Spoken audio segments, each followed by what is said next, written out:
મોડાસામાં આવેલી એક દુકાનમાં ચોરી થયાનું સામે આવ્યું છે। એક ગઠિયો ઘડિયાળ ચોરી કરીને ખિસ્સામાં મૂકતો સીસીટીવીમાં કેદ થયો છે। સમગ્ર ઘટના સીસીટીવીના કેમેરામાં કેદ થઈ છે, ત્યારે દુકાનદારે આ મામલે પોલીસને જાણ કરી છે। અરવલ્લીથી આ સમાચાર મળી રહ્યા છે। મોડાસામાં એક દુકાનમાં ચોરી થઈ હોવાની ઘટના સીસીટીવીમાં કેદ થઈ હતી। ઘડિયાળની દુકાનમાં એક ગઠિયો ખિસ્સામાં મૂકતો હતો ઘડિયાળ, ત્યારે સીસીટીવીમાં કેદ થયો હતો। ત્યારે દુકાનના માલિકે આ ચોરીની ઘટનાના સીસીટીવીના આધારે સમગ્ર મામલો પોલીસને જણાવ્યો છે।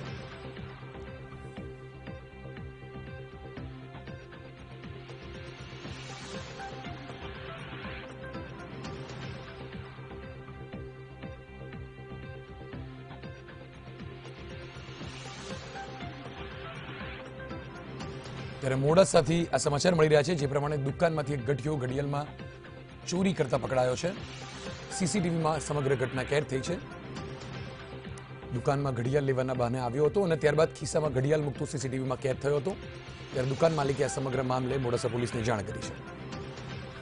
અરવલ્લીના મોડાસાનો બનાવ છે, જ્યાં એક ગઠિયો દુકાનમાં ખરીદી કરવા આવ્યો હતો અને ખરીદીના બહાને ઘડિયાળ ચોરી કરતું સીસીટીવીમાં કેદ થયો છે। ચોરેલી ઘડિયાળ પોતાના ખિસ્સામાં મૂકતા સીસીટીવીમાં કેદ થયો છે, ત્યારે દુકાન માલિકે આ સમગ્ર મામલે સીસીટીવીના આધારે પોલીસને જાણ કરી છે। અરવલ્લીના મોડાસાનો આ બનાવ છે, જ્યાં દુકાનમાં ચોરી થયાનો મામલો સીસીટીવીમાં કેદ થયો છે। એક ગઠિયો દુકાનમાં ખરીદી કરવા આવ્યો હતો અને ચોરેલી ઘડિયાળ પોતાના ખિસ્સામાં મૂકતો સીસીટીવીમાં કેદ થયો છે। ત્યારે દુકાન માલિકે આ સમગ્ર મામલો પોલીસને જણાવ્યો છે।